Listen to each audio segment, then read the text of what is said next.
So welcome everyone.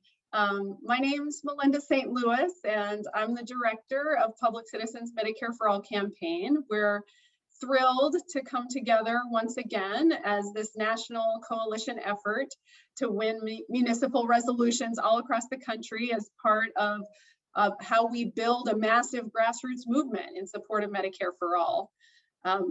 After a really grueling and painful year with the pandemic, racist violence, and so much more, we've really lost so much.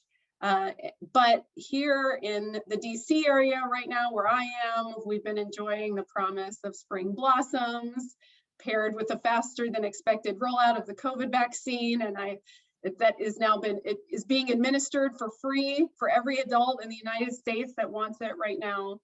And that really provides us with some hope that we are going to emerge from this time and hopefully learn needed lessons of how to care for one another. I actually received my first Pfizer dose yesterday, so I'm excited, but I'm also feeling a little bit fuzzy, so please bear with me today.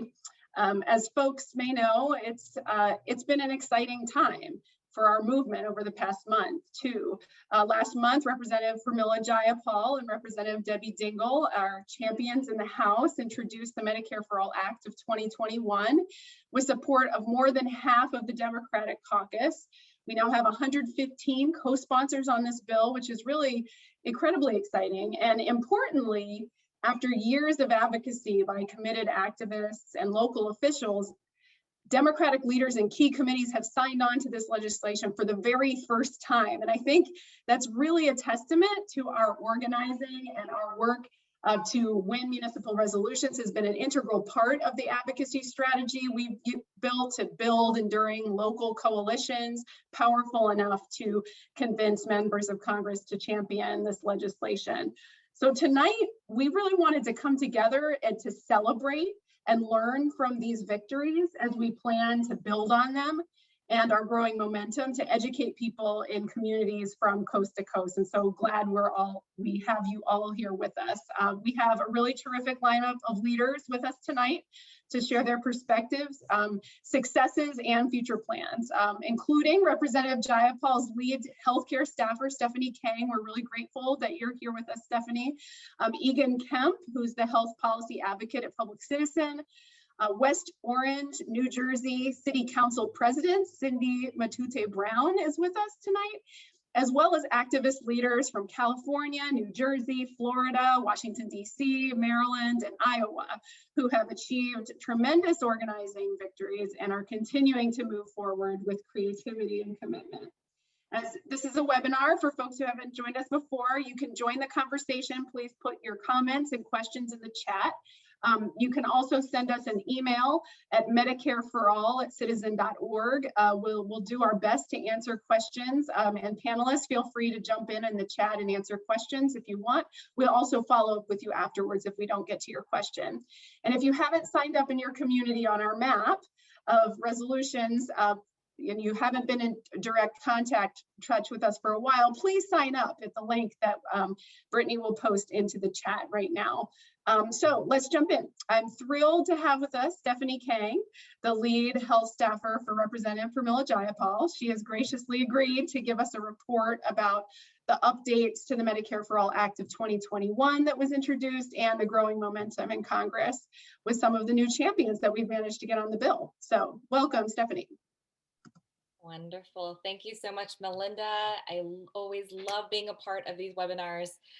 It's been incredible to work hand in hand with Public Citizen for the last 2 years and with many of the partners who are here on the call. It's incredible, really, after the brutal, hard year we have all been in. 82 people on this call right now on a Wednesday evening. It really is a testament to the infrastructure that you've built, Melinda. So really incredible and awesome to be here. Hi, everyone. I'm Stephanie Kang. I'm the Health Policy Director for Congresswoman Pramila Jayapal. And as you may know, she is the lead sponsor of the Medicare for All bill in the House.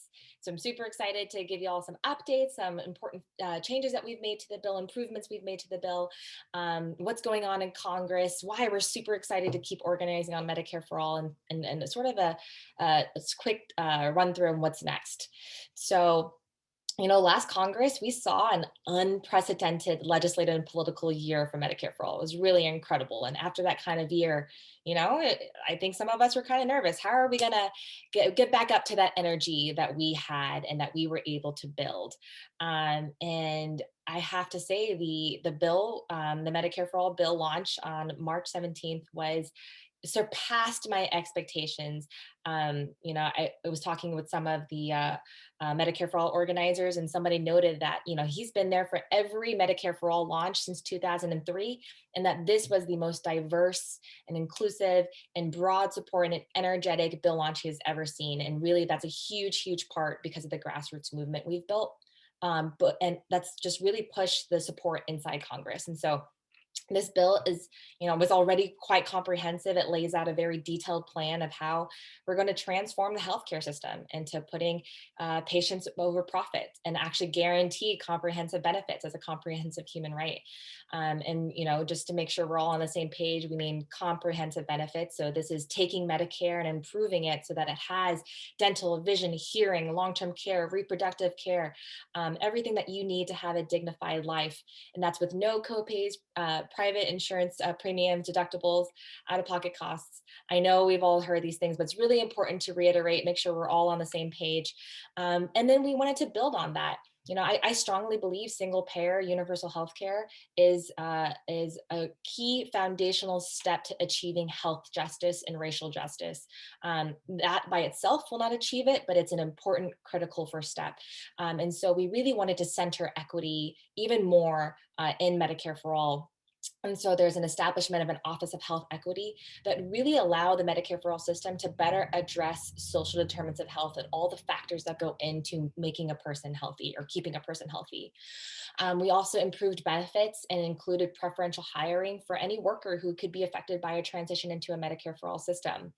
There's also some other improvements we made around the TRICARE public to care, direct care system, and we maintained that similarly as how the Veterans Affairs, the VA and the IHS are maintained, as well as just improving the way that hospitals are financed. We saw in the middle of a pandemic, our nonprofit hospitals were shutting down because they weren't making enough money. I mean, that's ridiculous, that's inhumane. And so improving the financing of that to make sure those kinds of incidents never happen, as well as making sure that our minority serving institutions are well funded. And so, that's the bill that we all worked on and we introduced. And I'm just so excited to, reiterate what Melinda's point is that we reintroduced the bill with more co-sponsors than has ever been introduced. So from day one, over almost 115 co-sponsors. That's over half the Democratic caucus. So as you all know, we have, less Democrats than we did in the previous Congress and previous House. And so we have even more than the majority. We had the majority last Congress. And as Melinda said, we have Congress members who are on the bill who have either never been on a Medicare for All bill or were not on the Medicare for All bill last Congress. And we really can't understate how incredible that is and what that means for the movement.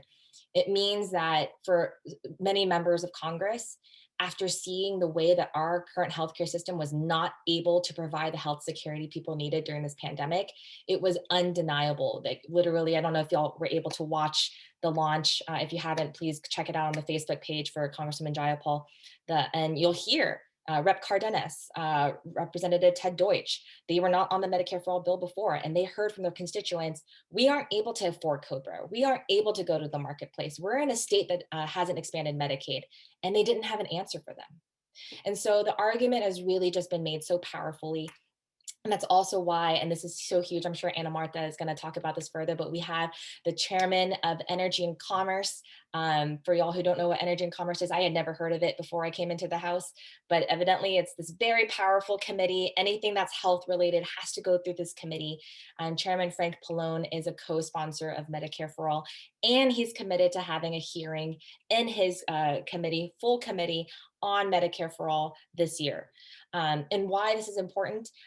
We've secured commitments not only from Chairman Pallone, but Chairwoman Nadia Velasquez of Small Business, as well as Chairman Yarmouth of the Budget Committee, to hold hearings because we want to make sure that we continue the legislative conversation and consideration of Medicare for All. Last Congress was the first time for almost every member of Congress to be able to participate in that policy debate about a single payer, and we have to maintain that. And we have to continue our inside-outside organizing. You know, this bill had the endorsement of over 250, almost 300 local, state, and national organizations. And this was a really diverse coalition. And we have to keep diversifying that, keep reaching out, and making sure we're also passing these resolutions. I really can't explain how critical they are. Y'all have already passed one in my home state in Knoxville, Tennessee, which is super awesome. I'm waiting for y'all to do one in Nashville, my hometown. But we have to show up in these places, in these red states, in these red districts, in these red cities, purple districts, et cetera, and making sure that we make it clear that, you know, Medicare for all is not a partisan issue. I mean, maybe it is for the politicians, but in terms of people at home, and we're talking about guaranteeing healthcare, there's really no argument there. And so, you know, we're really at this pivotal moment for this Congress to just continue our efforts. The grassroots momentum has to continue, and it has to continue demanding a fundamental shift. It has to be continuing to demand an ambitious, bold solution for our healthcare system. And so, you know, I'll just conclude with, you know, the office of Congresswoman Jayapal. We are here for you. We, you know, very much emphasize our work doing everything hand in hand with our outside partners. Please continue to reach out to us. We want to hold, you know, this administration's feet to the fire. We want to make sure that this Congress is about laying down a legislative groundwork for Medicare for all. And we are going to rely on you every step of the way. And so, you know, I know how personal this issue is for probably everyone on this call. Everyone has a story or knows someone who has a story. I know I do. And so thank you for, even with all the tragedies we have seen because of our healthcare system, for showing up. We have to keep it going. And so thank you for making this, you know, just an exciting year for Medicare for all. And we'll have to keep going, keep the drum beat. So thanks so much. Thank you so much, Stephanie. We are so grateful to have Representative Jayapal as our champion, and to have you that's always so accessible to civil society groups, and you know, we're thrilled to continue to work alongside you, and thank you so much for taking time out of your busy schedule to join us. There were some questions there in the chat if you have a chance to take a look, but we will also try to follow up with folks if we don't get to all of them. So thanks so much for your engagement. Now I'm really pleased to invite my colleague Eagan Kemp, who is the health policy advocate at Public Citizen. He recently published research on how the COVID pandemic made the case for Medicare for all. As we've seen in our organizing over the past months, COVID-19 really has changed the ball game, I think, for a lot of policymakers and local officials. And it's tragically provided us with even more compelling arguments for our local, state, and federal policymakers. So we thought that Eagan's report could be a great resource for you and your advocacy. So Eagan, could you share with us some of the report's findings? Yeah, thanks so much for having me. Yeah, it's definitely, you know, our healthcare system was struggling well before COVID-19, as everyone on this call knows, but COVID-19 really highlighted a number of our sort of most serious failings. And so the report that we put together is titled Unprepared for COVID-19, How the Pandemic Makes the Case for Medicare for All. And one of the most shocking statistics that we start with in the report is that despite having less than 5% of the world's population, the US has had more than 25% of the world's confirmed cases and more than 20% of the deaths. And while many factors hindered our response to the pandemic, including failed federal leadership from the Trump administration and willful disinformation from a variety of sources, the reality is that our for-profit healthcare system put the US at a dangerous disadvantage and hindered rapid response at almost every turn. Millions of Americans have contracted COVID-19 unnecessarily, and thousands died when it could have been prevented. And so there are really 6 areas that we focus on: the private health insurers profiting by limiting access to care, millions losing their insurance when they lost their jobs during the pandemic, hospitals focusing on profit and revenue over patient well-being, nursing homes failing to meet patient needs, our public health preparedness system lacking adequate funding for decades, and the massive health disparities experienced across the US, including the particularly devastating effects on communities of color. So I'll touch briefly on sort of each of these and then put the link in the report. Melinda already did, so you folks can take a closer look. And when it comes to private insurance, we all know that even before the pandemic, nearly 90 million Americans were uninsured or underinsured. And a recent study found that 1/3 of COVID-19 deaths and around 40% of infections were linked to a lack of health insurance. And that for every 10% increase in a county's uninsured rate, the researchers found a 70% increase in COVID-19 infections and a nearly 50% increase in deaths. The pandemic really showed just how greedy private insurers were, as well as they reported record profits because they weren't having to pay nearly as much out in claims, because millions of Americans were avoiding healthcare. And this disparity highlights just how little value insurers bring to the healthcare system, despite how much they cost consumers and the healthcare system in general, while denying access to care. When it comes to employer-sponsored insurance, around 22 million Americans lost their jobs due to COVID-19, with around 15 million losing their insurance during the pandemic. And even though Congress recently passed legislation to help, plug some of those gaps, the scope of reform are limited, and so Americans will continue to struggle.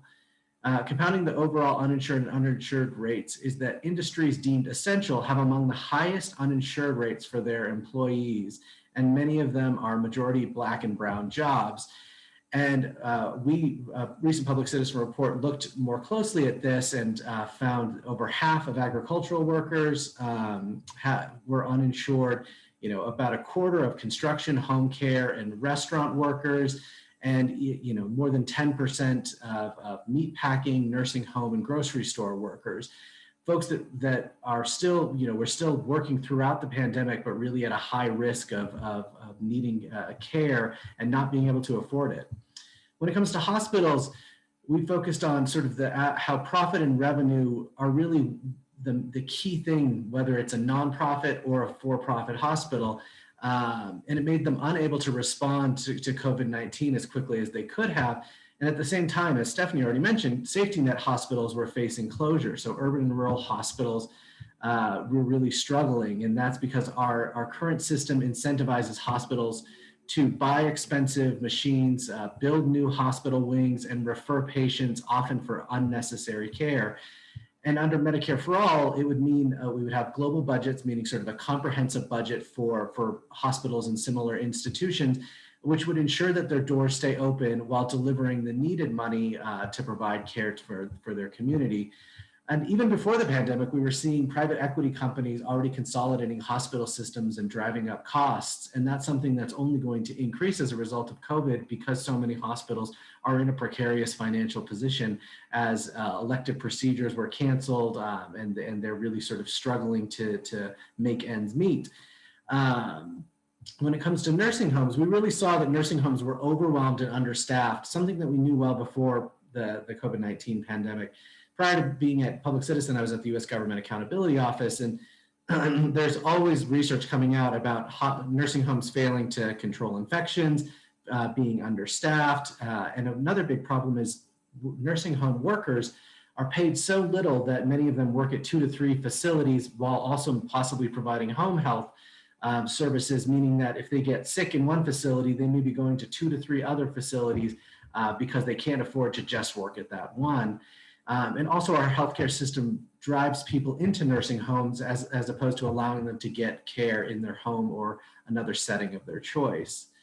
When it comes to the underfunded public health system, we took a close look at 2 decades of the Department of Health and Human Services data, and we found that the public health infrastructure lacks strong, consistent foundation, and the funding was often unstable and fluctuated. So there would be big increases after emergencies, and then the funding would be cut and cut and cut until another big emergency when it would spike again, but then be cut and cut and cut. And those cuts over decades have really left our healthcare system quite brittle, and are one of the reasons we weren't able to get PPE out, weren't able to get testing set up, contact tracing. It created a real struggle for us. And finally, we looked at how existing disparities increase death in many communities. Because our healthcare system does put profit over patients right now, it's no wonder that we entered the COVID-19 pandemic with some of the starkest health disparities of any comparably wealthy country. We have the highest rate of unmet needs of these comparably wealthy countries. And in 2019, a third of Americans reported that they or a family member avoided going to the doctor when sick or injured in the past year due to cost. And our broken healthcare system, our insufficient environmental protections, and our widening income and wealth inequalities also contributed to the poor health that Americans are experiencing. I mean, Americans were already at a higher risk of dying of respiratory illnesses and diabetes that were comorbidity factors for deaths of COVID-19. And so around the country, it was really, we saw huge disparities in who was getting sick, huge disparities in who was dying. And under Medicare for All, we would finally be able to start building the system that we need so that all Americans can get the care they need when they need it, so they wouldn't be coming into a pandemic like this so sick, and our healthcare system would actually have the foundation needed in terms of funding for hospitals and clinics and public health, so that we wouldn't be caught as unaware as we have been during this pandemic. Turn it back to you, Melinda. Thank you so much, Eagan, for sharing that. And again, we put the report in the chat. We hope that it can be a useful resource as you're reaching out to local officials. So now I'm really thrilled to invite West Orange City Council President Cindy Matute Brown from New Jersey. She is to share her perspective as a local official who recently championed our most recent successful Medicare for All resolution through her city council, and I believe it was unanimous. So thank you so much, Council Member Matute Brown. We'd love to hear from you. Thank you so much. And I have to say hello to Anna. Anna has been such an amazing support system. Our Revolution, both national and Our Revolution, Essex County, Justin Goldsman. It took us a year to get this done. Justin Goldsman, Our Revolution, the chair of Our Revolution, Essex, presented this resolution last year around February. And a little background information, our mayor is in the insurance business. He is an insurance broker, so needless to say, our challenge was quite an uphill battle. When I initially spoke to my council colleagues about supporting this resolution a year ago, he responded to the email giving everyone his perspective on why he can't support it. A, because he's too old to start a new business and he's not going to put himself out of business. And then he asked the council to go ahead and vote however they felt they wanted to vote. So needless to say, no one supported the Medicare for All at that time. Since that time, fast forward, obviously the pandemic, and we've had so many losses in our own community, unfortunately, as a result. And we also have a very large Black and Brown population, and many immigrants in our neighboring downtown West Orange. The problem with that is the fact that they are unfortunately too afraid to seek medical care because they don't have documents or they don't have insurance. So that, coupled with just the persistence of conversations, also looking at our budget, our budget for health insurance is our second largest expense. You know, first is salary and wages, but our second largest expense is our health benefits. And our retirees are also quite expensive to insure. So that discussion was helpful with my council colleagues, and unfortunately we're not unanimous. There were 3 of us who voted for and 2 against, you know, unfortunately, but I'm glad that it did pass. I will say that one of the things that I noticed, I organized a vaccine drive here. It's a mobile site that we bought to West Orange for our underserved communities, and I registered 300 residents. Less than 10% had health insurance, which was staggering. It was staggering to see.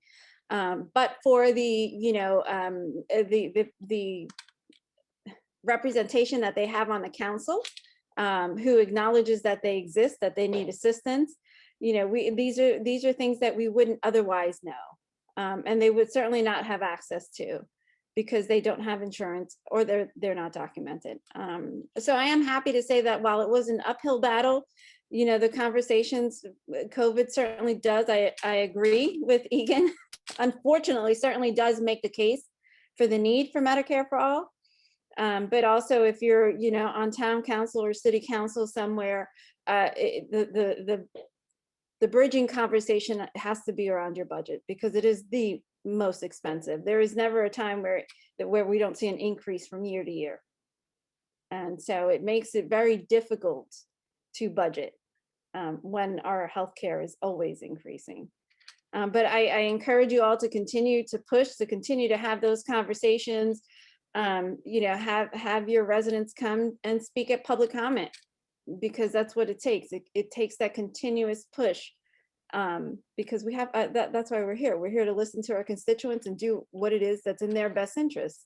And that's I'm happy to say that's what West Orange finally did. So thank you again, Council Member Brown. So, but now I really want to celebrate some of our local leaders from around the country who are doing this work.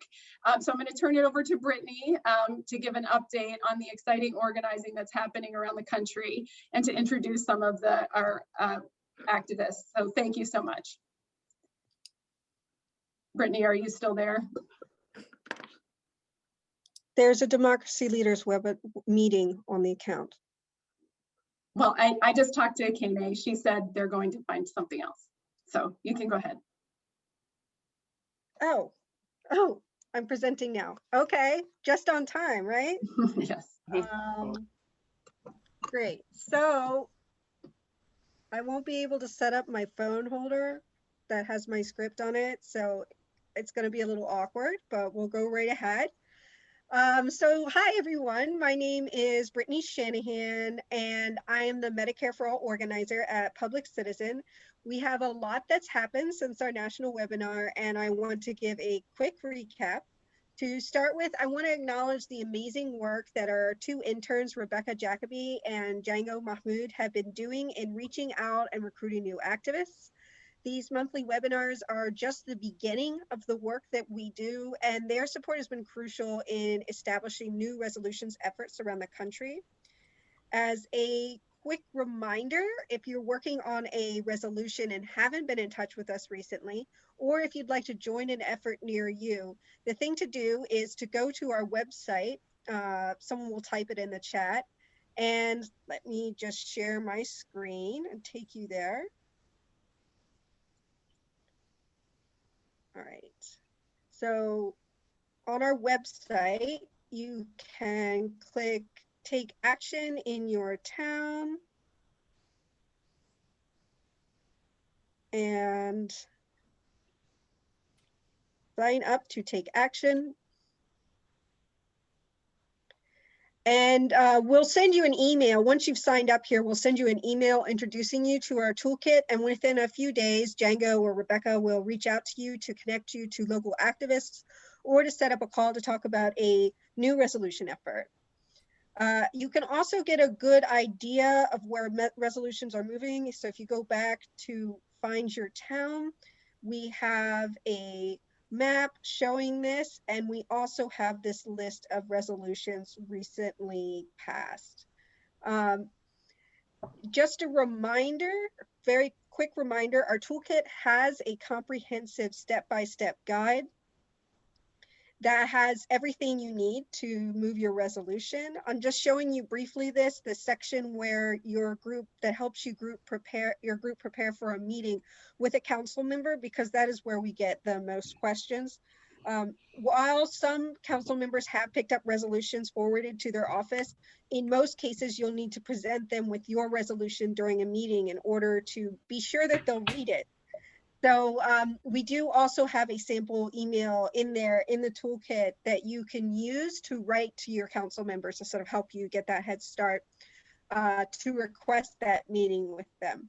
But for now, I want to move on to introducing some local activists who are really doing the work to move resolutions in their communities. So I'm pleased to welcome Anna-Marta Visky, the regional organizer with Our Revolution from New Jersey.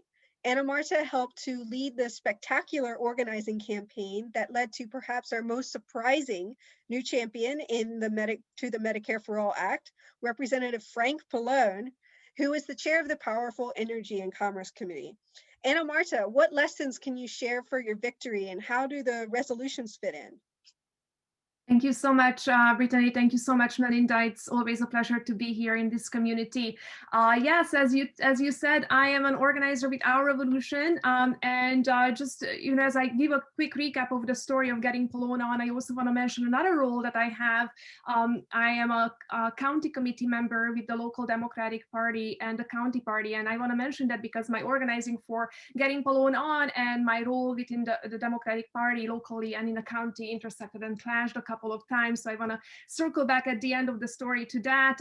So I want to, as I said, just a quick review of what we have done here in the district, in District 6, with Frank Pallone, who is one of the most powerful Democrats in the country, chair of the House Energy and Commerce Committee. We were targeting him for a couple of years now. The real coordinated organizing strategy started in 2018, but I do want to give a shout out to a couple of people, Carol Gay, in particular, who have been at single payer organizing in New Jersey for decades. So, the work has started many, many, many years before, but the real coordinated strategic work has started in 2018. That's when in October, we organized the first big Medicare for All event in Monmouth County, which drew back then 150 people to a church auditorium. And that was the first sign that both the organizers and the communities, we are ready to go to battle for this issue. And then in early 2019, I started working with National Nurses United. And a couple of weeks before the first Medicare for All bill was introduced by Congresswoman Jayapal, we put together a large coalition of a very, very powerful group comprising labor allies, national groups like Public Citizen, Melinda was there, Our Revolution, local organizing groups, policy groups, activists, everyone in the district who mattered in this fight. And we went to Frank Pallone's New Brunswick office at the time, and we asked him to sign on to introduced weeks. He of course said no, but from that point on, we had really laid out a step-by-step strategy of tactics that basically comprised everything in the organizing palette. So we started, working with National Nurses United, putting together barnstorms, people's assemblies, canvases, both crowd and door knocking canvases. We started sharing personal stories and testimonies on social media and in letters to the editor. We started signature gathering, canvassing in the district, postcard writing, and shout out to the Single Payer Coalition in Michigan, who sent us postcards, hundreds of postcards to Pallone that we then marched and delivered to his offices. We organized rallies, protests, bird dogging, and we shared, of course, everything widely on social media all the time. And here I want to give a shout out again to National Nurses United, because both for the barnstorms and the people's assemblies, their resources, their training materials are so great, and they were so easy to use for people who were just coming into the movement, just getting started with Medicare for All organizing. So shout out to them, and shout out to Center for Popular Democracy, another excellent group. I asked them 2 times to come to New Jersey and organize a bird dogging training, and I cannot recommend them highly enough. Those trainings were essential in getting our organizers ready for bird dogging. The other thing I want to highlight is that when we started bird dogging in 2019, the political landscape was already different than years prior. We had the Sunrise Kids, they were our allies, they were targeting Pallone from the climate side, of course, but we were already working together on healthcare as well. We had a lot of allies from different communities. I want to highlight the immigrant community and the disability rights community and others, and that was crucial because he knew that he has to respond to all kinds of different needs, and his responses, his answers to our questions were becoming increasingly inadequate from many different perspectives. So if I were to give any advice, is to go from multiple angles, bring in new players constantly, create a strong coalition of allies, and create high visibility actions. This is so important, and also uplift the voices of the communities most impacted. So just to highlight what worked for us, we were consistent and persistent. Everywhere he went, we showed up. I remember a barbecue that he organized for local Dems in a Long Branch Park. This is usually a very friendly event, but we organized a group of about 20 people. We were right in front of the park with signs, with with speakers, with chants, and as local Dems started to arrive to that event, they were honking at us and greeting us. And again, high visibility, high pressure events. And he is used to a very, very favorable media attention. He started not liking us showing up every time that he was organizing an event. The other thing I want to highlight is bird dogging. It is crucial, it is essential. We bird dogged him consistently, again, with a group of allies going from different angles, well-prepared events. We had, our questions prepared. We knew what we are doing with all different people asking questions and piggybacking on each other. This is really important. One of our videos was actually shared by King on social media, and we have a big library of videos that really put Polon in a bad spot. So I know that knowing that he has given us some questionable answers, affected his decision making towards the end when he actually signed on. And ultimately, I think the final straw for him and what made him sign on is that last year, in the midst of COVID, we organized a car caravan on Medicare's anniversary when Medicare was signed into law. And we took about 12 cars all across the district in Asbury Park and in Long Branch and went to his offices. We again spoke, shared testimonies, and then we went to his residence, to his home, to his beach home, and with like 12 cars signed up in front of his residence. Two of us got out, delivered signatures to his home. The wife opened the door. We spoke briefly, but I know that home visit, that fact that we actually took that step, really made a difference at the end. I can't leave out the resolutions. We passed 7 in New Jersey, 6 by our revolution chapters, and again, shout out to Cindy for championing this fight and not giving up on Medicare for All resolution in West Orange. The 7th one was championed and passed by the New Jersey Universal Healthcare Coalition. It is so crucial to have this bottom-up grassroots pressure on our congressional delegation everywhere. So, New Jersey is keeping up the good work. We have a couple of other resolutions in the work as we speak, and Brittany is always sharing me the names of people who are interested in passing local resolutions. So we have a good organizing team here, happy to help anyone to pass these locally. So now we are on to, of course, elated that Polon is on the bill. We are on to getting the rest of the New Jersey delegation on, specifically Norcross, high on the list, Andy Kim, Albio Sierras, Bill Pasquale.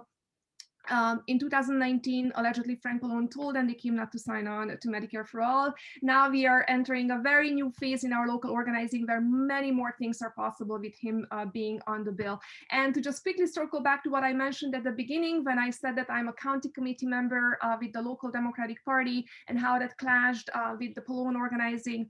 The local party chair actually wanted to throw me off my county committee role and threatened to kick me out of the party and challenge me in a primary, and they did challenge me. They ran 2 candidates for my seat, but I won that fight. I won that primary, and I'm happy to say that getting Polon on to Medicare for All is not only a win for single payer organizing, it is also a win for democracy.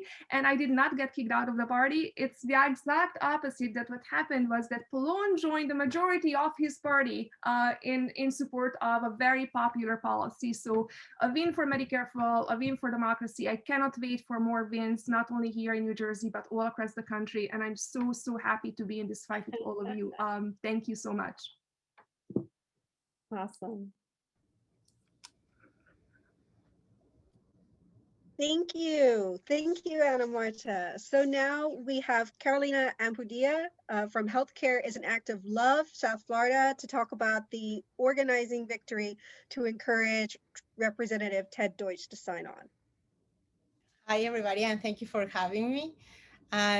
So this was really a very big effort. It was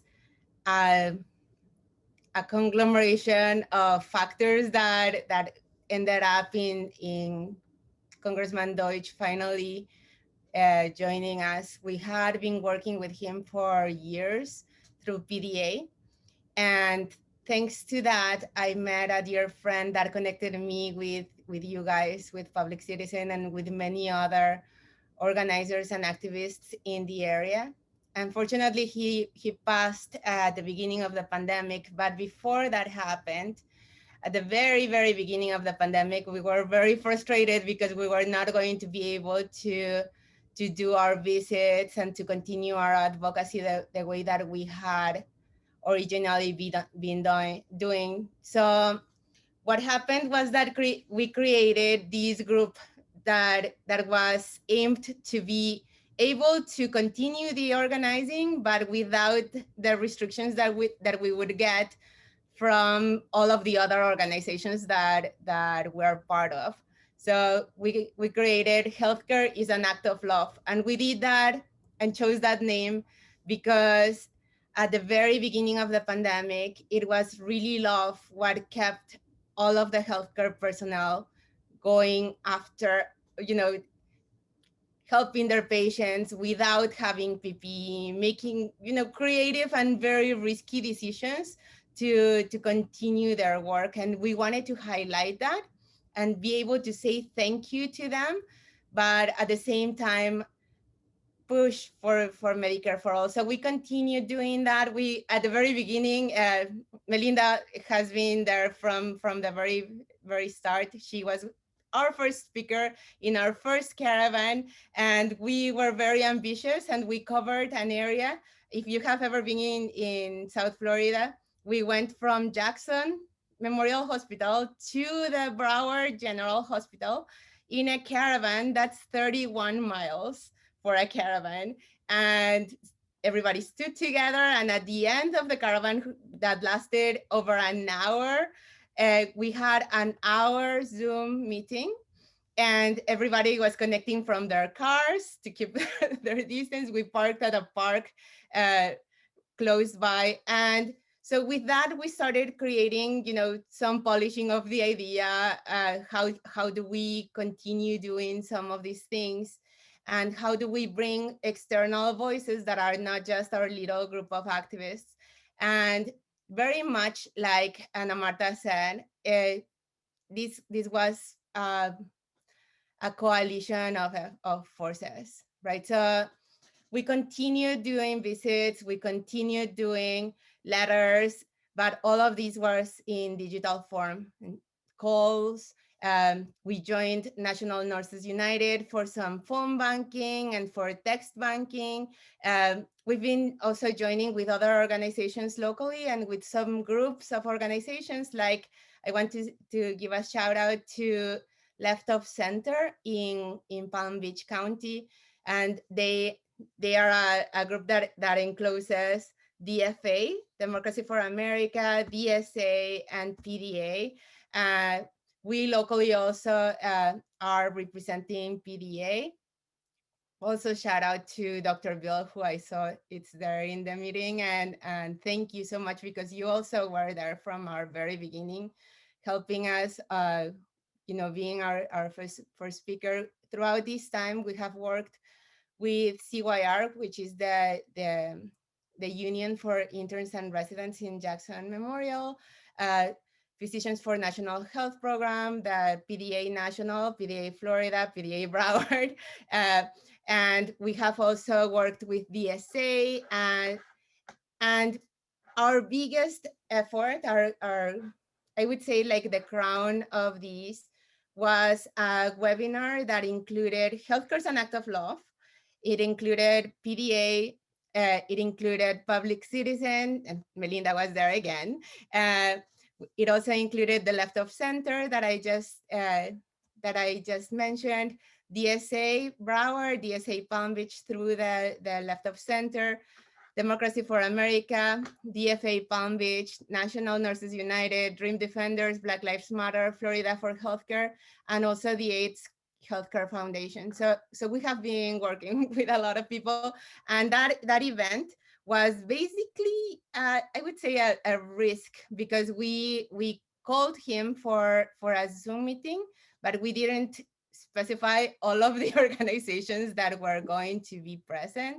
And he ended that meeting by saying that he was leaning in the direction of saying yes, but that he was not going to do that until the election. So we were like thinking, okay, so here it goes, another time where he's not going to say yes. But we kept on sending messages, and we continued with the caravans. The left of center organized a very nice and very creative funeral, basically, and we had like a little lapid, like the tombstone, with messages, like a very traditional Day of the Dead kind of thing, but it was with COVID messages, and we were reminding him that while we are waiting, a lot of people are dying. And so that was a very creative way, I think, of continuing the fight, and sending him those pictures and making sure that he was tagged in those things that we were doing, until finally he decided to join us, and we're very, very excited. And I think that there's no bigger tribute to our dear friend Mitchell to have Congressman Deutsch, who was also a dear friend of Mitchell, but he had not joined us in this fight. So this was like the cherry to the ice cream, and we're very excited and very happy, very proud to have been able to achieve that. And hopefully we'll do some more together. Thank you, Carolina.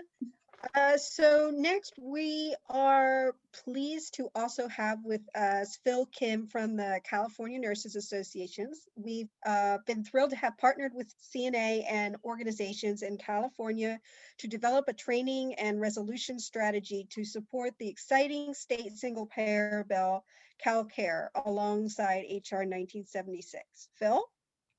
Yes, thanks, Brittany. Hey, everybody. I'm Phil. I'm with the California Nurses Association, National Nurses United, based in Sacramento, California.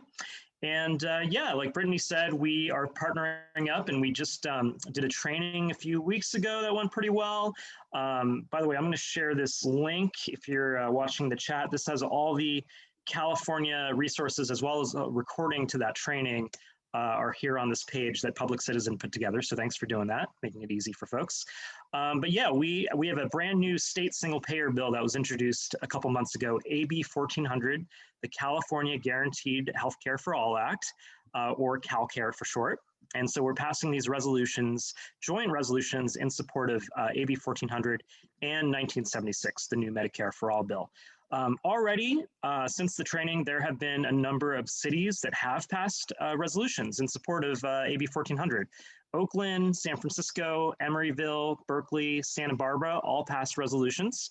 And then there are a number of active efforts after that training call in, I'm just going to read through the cities real quick here: El Cerrito, Long Beach, Arroyo Grande, San Jose, Sonoma, Richmond, Alameda, and a couple others: Los Angeles, Napa, Grass Valley, Redlands, Sonoma County, Sacramento, that's where I live, San Diego, and Davis. And there's possibly other people working on getting started.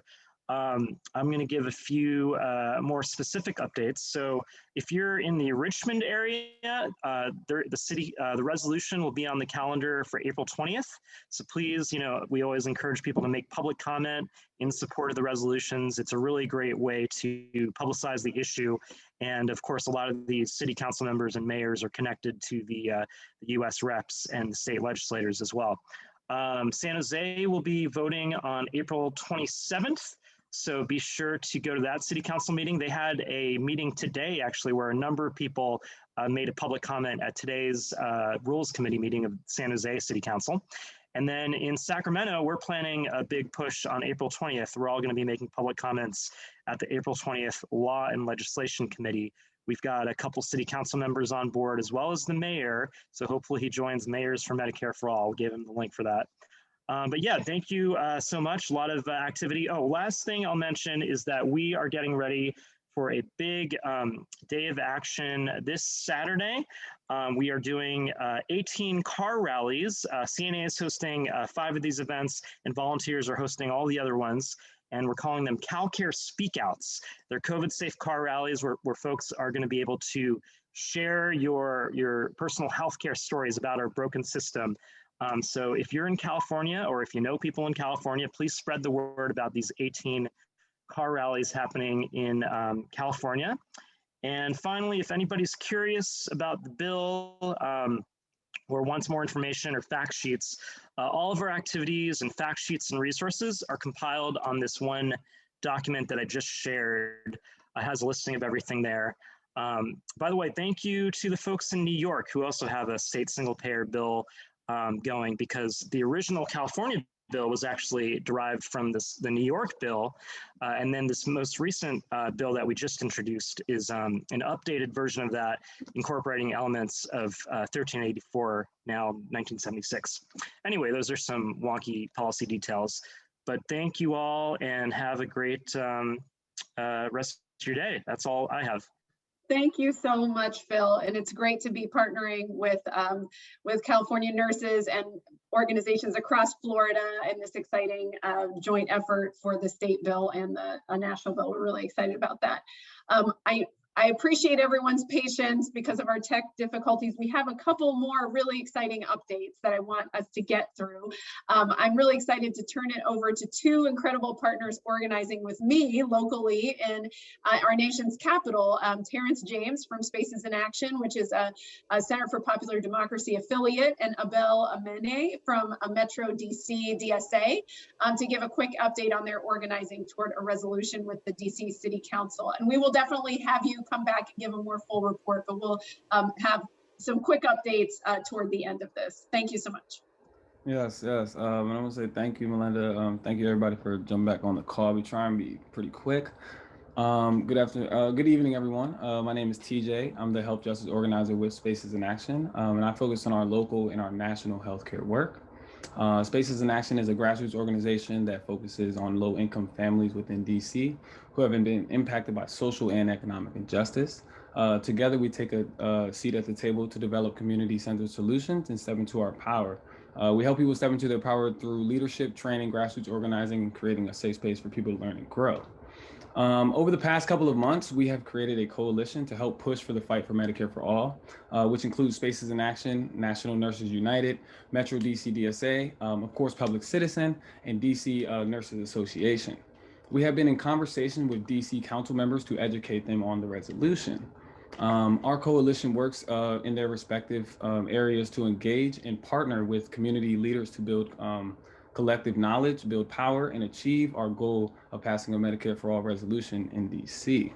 Let me give you a quick view of the DC City Council. So there's about 13 members in DC City Council, and 5 of the members are on the Health Committee. Our education calls with the DC Council members have included about 10 to 15 community leaders. And during the call, at least 4 of the leaders share healthcare stories, and they really elevate the Medicare for All resolution that is needed to help, to hold Congress accountable to the people in DC. And we center the voices of impacted families, childcare providers, doctors, nurses, and other healthcare professionals, because we know that they have firsthand experience of being or working with families that are underinsured or not insured at all. We have met with 4 of the 5 Health Committee members about the resolution. 2 of them have verbally committed to agreeing to be champions, and 2 of them have not yet taken a position, and 1 we are still working with continuously to actually meet with. We will continue to meet and educate the DC City Council members, and we are focusing on the Health Committee and its chairperson. Thank you, everyone, and thank you for your efforts for fighting for healthcare as a right and not a privilege, and continue to fight for DC statehood. And I'll pass it over to Abel. Thank you. Hi, everyone. My name is Abel. I'm a health justice organizer with Metro DC DSA. It's a local chapter of the Democratic Socialists of America. Yeah, so as TJ mentioned, we formed a coalition, and it's very important to form a coalition if we're going to do something like this, because we need as many voices as possible in bringing this about.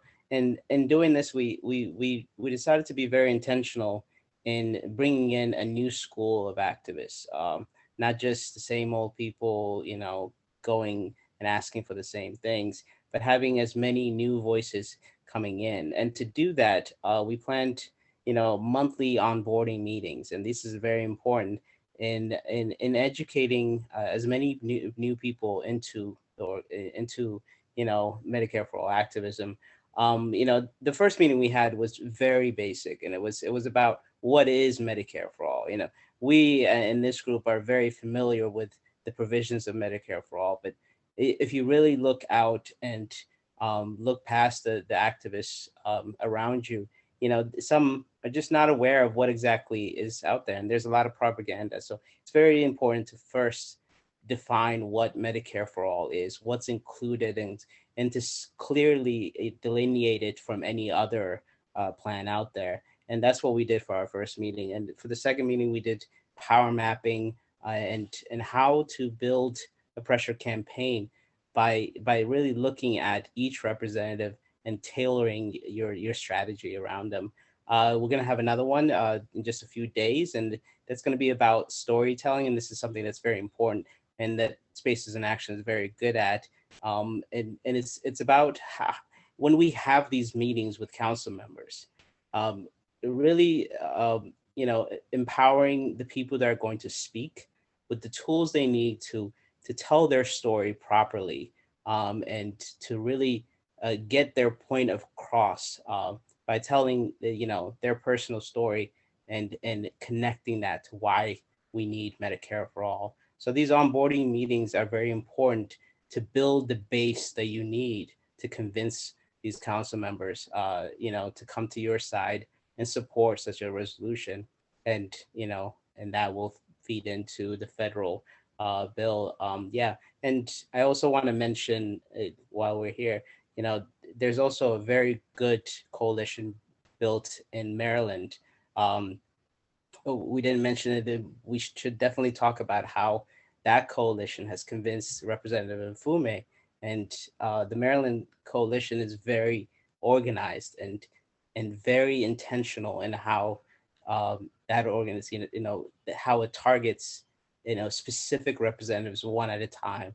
And, we should, that model should be replicated in every state. And I'm glad to hear that Florida has done such a similar work, and I've seen New Jersey has done similar work. That should be replicated in every state, and, find every representative in each state and target them one at a time until we convince each and every one of them to be a co-sponsor.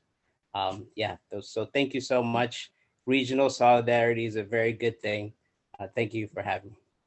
Thank you so much, TJ and Abel. It's been really wonderful to see the model of local organizing and really educating people along the way. So thank you so much. Finally, I'm really excited to invite Matthew Covington from the Heartland, People's Action member, Iowa Citizens for Community Improvement, to give an update on their organizing for resolutions before we close. Thanks, Matt. Yeah. Thank you, Melinda. And you introduced me, so I don't have to do that. Shout out to Spaces in Action. Miss you all. I want to get back to DC. And of course, then shout out to everyone on this call and all the organizations, and especially thank you, Public Citizen. My DC comrades, you all use the word intentional. So what I want to talk about real quick is about how we are taking this resolution work with intentionality. So Iowa is perceived as a red state. We're not buying it. We're a purple state, and also healthcare is a nonpartisan issue. So we're going to build base across party lines with whoever wants to get profits out of healthcare. So intentionality, intentional. What we're doing, we're focusing on passing resolutions in counties that are in congressional districts that are highly competitive, that actually flipped in the last election cycle, and that we want them to flip again in the next election cycle. And so we're actually looking at 3 counties right now, but counties, because cities, we'll do those too, but counties, because then we get more people, and then we get into the rural areas, as Melinda said, the heartland. And we wanted to help dispel the myth that there's this rural-urban divide or this east-west coast and heartland divide. We want to show that there is connective tissue around issues that resonate with people, and the Medicare for All resolutions is a perfect way to do that. So we're actually working on 2 counties in our first congressional district that flipped, and looking at a couple counties in our second congressional district to build our base, set the stage to pass resolutions. But then it's also about looking to 2022 when the congressional election is up, so that we set the issue environment, we set the stage for these candidates to run on, and there will be a clear marker of which side are you on. Are you on the side of the people, or are you on the side of private insurers? So we're doing this through teach-ins. Melinda joined us last night for our first one in one of our counties. We're going to be doing more of these teach-ins. We're going to be building our base, circulating petitions. We're also going to toxify the private insurers that are standing in the way of our healthcare freedom. So the resolutions are a perfect way to do that, and to base build locally and in strategic areas where then it builds our power for the upcoming elections. So I just want to thank you all, and appreciate everything everyone's doing. Thank you so much, Matthew. And wow, I really just want to thank all of our incredible speakers this evening, and all of you for sticking with us. I am just, when the second or third time that we got kicked off, I was sure we were going to lose everybody. And the fact that so many people came back is just such a testament to the movement that we're building together. And so thank you for that. I want to thank Stephanie Kang and Representative Jayapal for their continued leadership. Councilmember Matute Brown, just so powerful to share your insights. I really hope you've all been as inspired as I have by the organizing successes we've heard about tonight. I think we've all learned some valuable lessons about creativity and persistence, and never accepting no for an answer. No matter where you are in your organizing journey, we do want you to know that we're here to support you. Other activists around the country are here to support you. So please do use the toolkit that Brittany mentioned, the resources that we pointed out. Make sure your town is on the map, and be in touch with us and let us know what you're up to and how we can support you. So thank you all for all your energy. Please mark your calendar. Our next webinar, I believe, will be on Thursday, May 13th. We will follow up with folks, and thank you for being a part of this movement. Have a great evening. Thank you, everyone. Great. Thank you, everyone.